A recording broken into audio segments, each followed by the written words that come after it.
So in part one, we sort of looked at some of the sciences, some of the arts, the union between the art and the science, like around crystals in the mineral realm.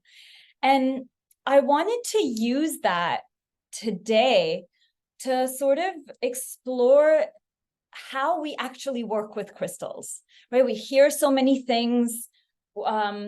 There is a crystal for every problem, a crystal for every ailment, a crystal for your home and for protection and for all of this. But what is that relationship? What does that mean? And the reason I really wanted to do this in these weeks is because the Venus retrograde that is currently, in the skies, the way I understand it, it's asking us to look at our relationships. And so, I happen to use and work with crystals. I know a lot of other people, yourself included, like you have them. Maybe they're around our house. Maybe we wear them as jewelry.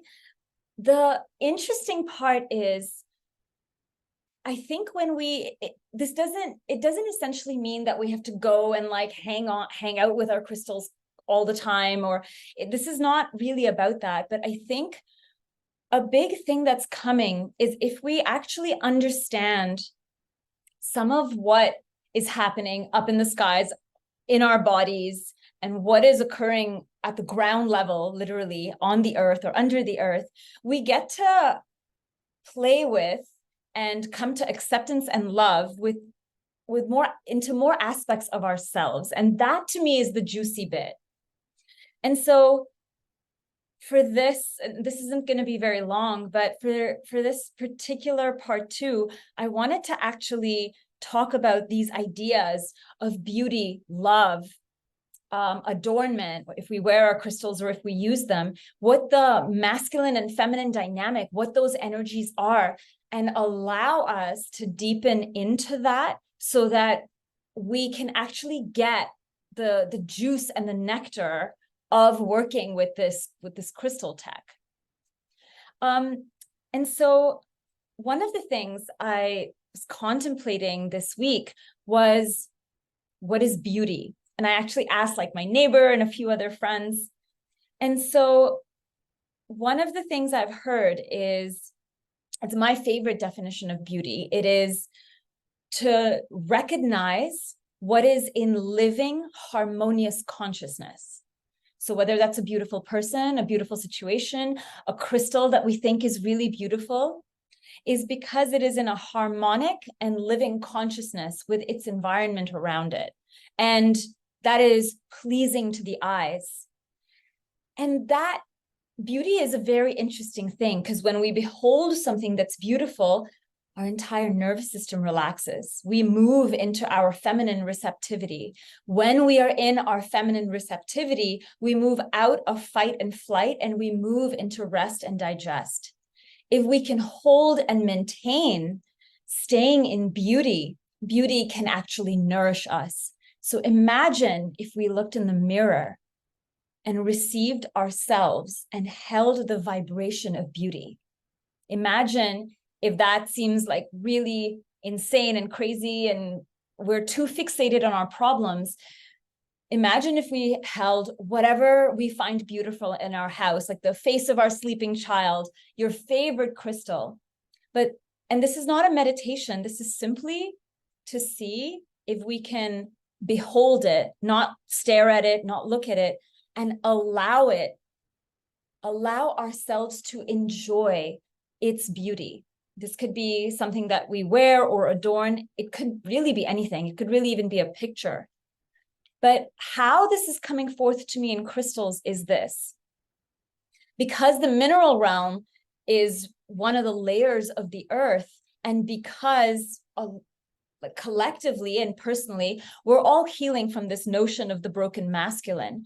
One of the ways to do that is to relax into the current of the feminine, the current of the yin, the current of what is beautiful. So we are really good at recognizing beauty from the mind. She is beautiful, she isn't, that's pretty, I don't really like that. And this is the mind recognizing judgment. That's not what we're talking about.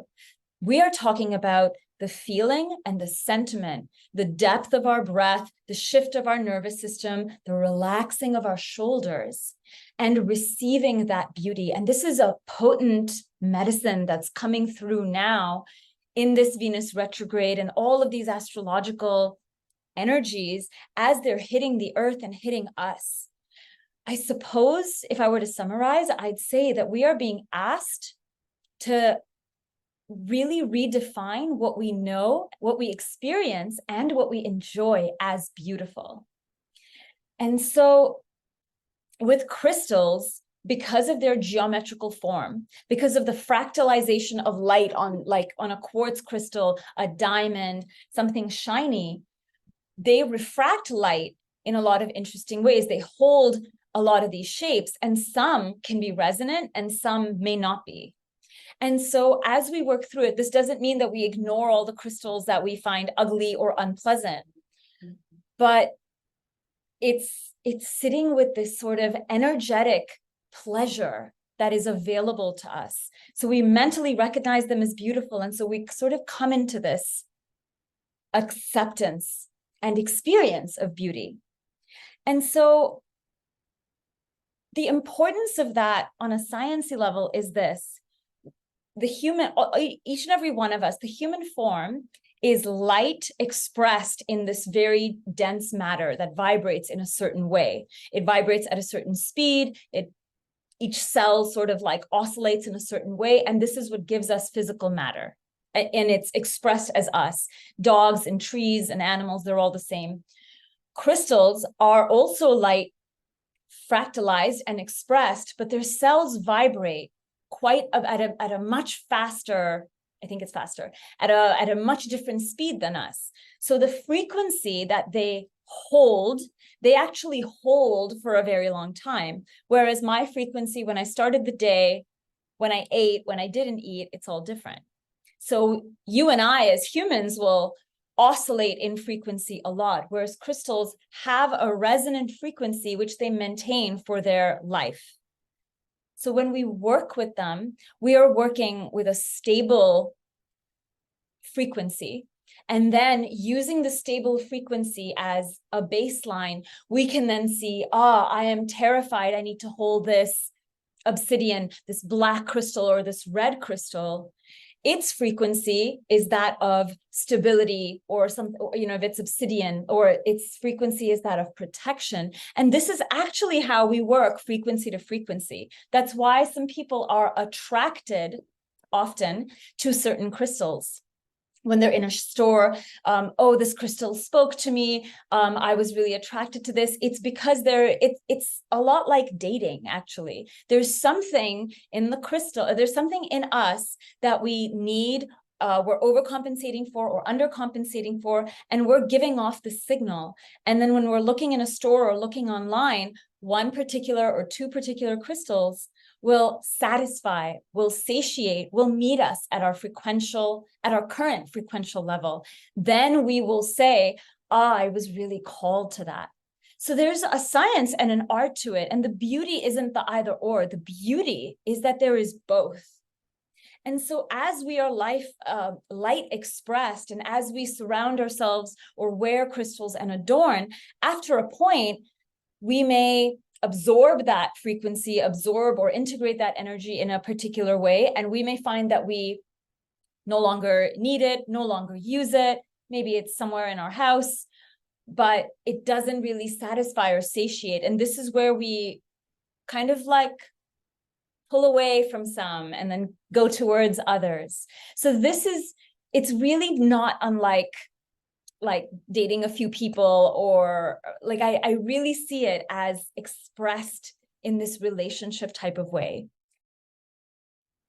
Yes. So I was actually looking online because I didn't learn about a lot of crystals from how people talk about them, especially like online and stuff like that. Well, there is, like in any relationship, there are levels and layers of depth to it. So it's very common, I think, for like someone to feel like, they're missing something, like I need better sense of self. And then you'll be attracted to citrine, right? Like I don't mean to say coming from lack, but we see it as, oh, I'm lacking something here. I will work with this medicine and it will help me build and strengthen. And that is absolutely a beautiful and awesome way to work with.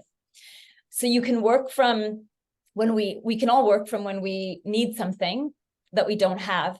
And then there are different levels to it, right? Like there's like a level of not neutrality, but there's a level of equitable understanding with a lot of crystals or with certain crystals, where the reason you work with obsidian or citrine isn't because it is helping you come into a higher frequency. It's the reason you work with it is because instead of, helping you get from here to here, it's actually helping you get from here to here.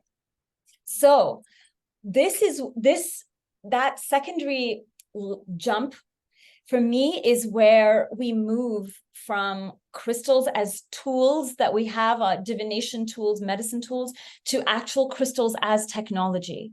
So now crystals as technology can then mute or amplify certain aspects. It's almost like we can start to use crystals to paint a certain picture of our life or our day, not because we're missing something or we need something, but because now we have this amplification, we have this groundedness or expansiveness to use, to work with. And so that they come and and I specifically am thinking of things like lapis lazuli, sodalite, blue lace agate, a lot of the ones that are quote unquote for the higher chakras, but what they are communication, refinement, receiving messages, all of the things that you can do easily when your roots are grounded, when you are connected into the earth.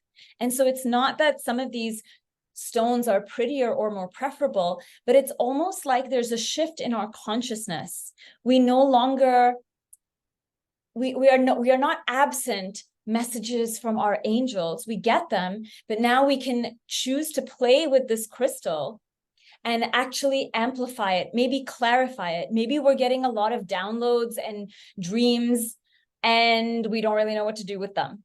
And so now we can be like, okay, I'm getting this. Where is this showing up in my life? And it's almost like a different level of engagement. So the way I see this is, if you remember what the internet was like when it first came out, it was all sort of flat websites. You would go, you'd find a business, and then you'd have to call them. There was no interaction. At most, you'd have like chat platforms, but the internet was fairly static. So you would have to like go online, use dial-up internet, see some things, and then, I don't know, print it out or like call a business. It was just information. Whereas internet now, it's two ways. We can chat on Zoom. So the layer of interaction, the layer of relationship is much deeper. So it's like, as technology, like our actual technology in the world advances, so does this entire consciousness of the mineral realm. It's like, it's not parallel, because to me, the mineral realm vibrates much higher, but it's an interesting parallel because I feel like as we're upgrading in consciousness, we're able to integrate a lot of the technology from crystals.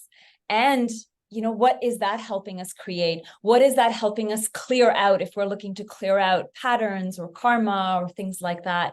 Where are we playing with it more? And so that is a big, juicy bit for me. I think when we think of ascension, we tend to maybe only think of it from a spiritual perspective and like soul's enlightening. And that's absolutely, probably true and correct. But to me, it's actually very practical.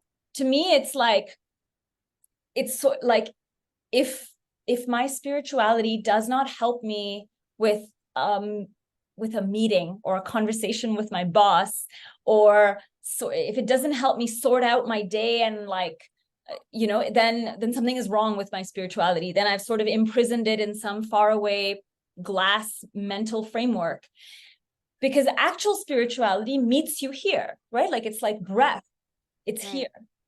So I think this is sort of the practical aspects of, and again, I'm absolutely not an expert on the Schumann frequencies. I actually felt this big shift during the summer solstice, a couple of days after, where I've had these crystals, some of them for years, and they were like just normal. And then solstice happened, and then suddenly they all came alive for me. It's like when you like hang out with your friends and then you suddenly realize like one of your friends is hot and you're like, I didn't recognize this before, but like it's the same person. Yeah. Right. But like, so I think the opening of our minds, the restructure, maybe a lot of us are working on ourselves, so we're actually lighter and more available. I like that. Right? Yeah. Like, there's Yeah. no perfect answer, but I Yeah. think, so like, if the thing is, a few years ago when we were really, I feel like, although your path has been really different than mine, but say 4 or 5 years ago, when we were more in a dense place emotionally, we may not have been open to a lot of this. It may have very well been there, but we couldn't. We were like sorting our stuff. Now, when we're like at a place where we continue to sort our stuff, but we're not like this, we're a little bit more open. And so now it can come through. The invitation is to reformat so that when we are in our feminine space, we are actually in our feminine receptive space, not what we think feminine receptive space should be. So this is a huge, we have these ideas like, oh, feminine space is flowy and this, but that also means flowing with what is, flowing with our pain as well as our pleasure, not being overly attached to one versus the other. And like the 15 other things, right? So where we feel closed, non-receptive, sort of seeing if we can repolarize there, open some doors, close some doors, establish different boundaries.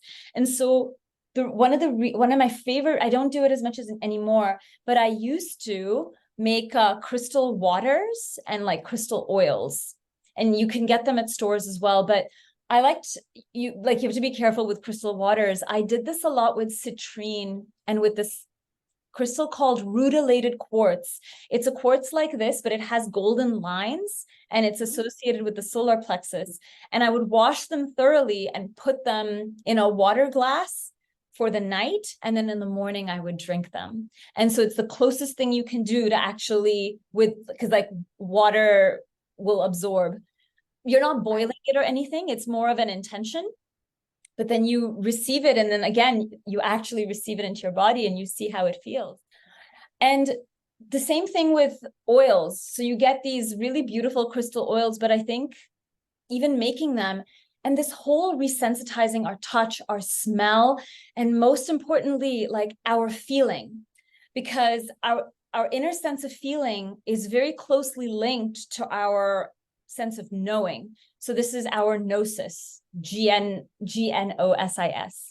And so if our intuition is something that has been overwhelming, overpowering, it's either too open or too closed, or we're struggling with it, to me, a very embodied, like out of the mind and into the body way is to pour out a little oil, infuse it with a crystal of your choosing, and then rub it on your hands or on your feet if you need grounding. Really, and this to me is almost like playing like a child, right? Like, it's cold, I need grounding. I'm going to choose a grounding oil with a grounding stone. I'm going to choose an uplifting oil with an uplifting stone for my heart. I'm doing this. I'm doing this thing that's new and risky. What's a crystal for courage? What's an oil for courage? And sort of, you can do it with sense.